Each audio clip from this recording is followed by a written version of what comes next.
ఈరోజు చరిత్రలో నిలిచిపోయే దినం. దేశ స్థాయిలోనే ఎక్కడ లేని విధంగా పోలీస్ డిపార్ట్మెంట్ నిర్వహణలో భాగంగా ఈరోజు రాష్ట్ర ప్రజలకు భద్రత కల్పిస్తూ అహర్నిశలు కృషి చేస్తూ అనేక సందర్భాల్లో మరి ప్రాణాలను తెగించి భద్రతను కాపాడే అంశంలో విధి నిర్వహణలో పూర్తి స్థాయిలో పనిచేస్తూ ఉన్న అధికారులకు కానీ వివిధ సిబ్బందికి సంబంధించిన వారి కుటుంబ సభ్యులకి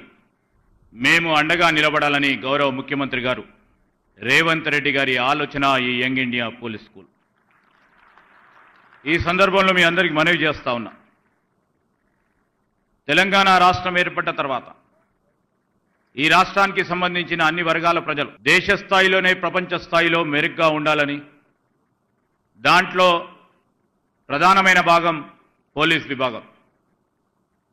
ఇంట్లో అడుగు బయట పెట్టిన తర్వాత ఒక సామాన్య ప్రజానికం కూడా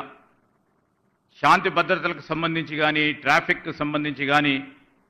ఈరోజు మనం సురక్షితంగా తిరిగి ఇంటికి వెళ్తా ఉన్నామంటే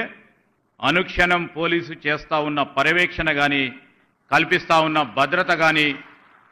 మరి ఆ సురక్షిత వాతావరణంలో అందరూ కూడా బాగుండాలని ఆ పోలీస్ సిబ్బంది చేస్తూ ఉన్న ప్రయత్నం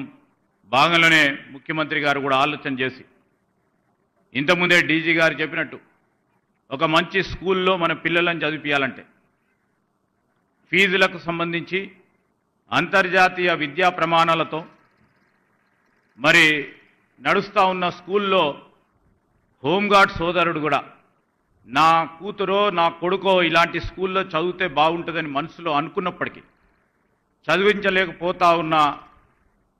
తరుణం కూడా ఆలోచన చేసి ముఖ్యమంత్రి గారు అదే స్థాయిలో ఈరోజు మనం యంగ్ ఇండియా పోలీస్ స్కూల్ను స్థాపించాలి, అంతర్జాతీయ విద్యా ప్రమాణాలతో కూడుకొని ఉన్న మరి విద్యను వీరందరికీ అందించాలి.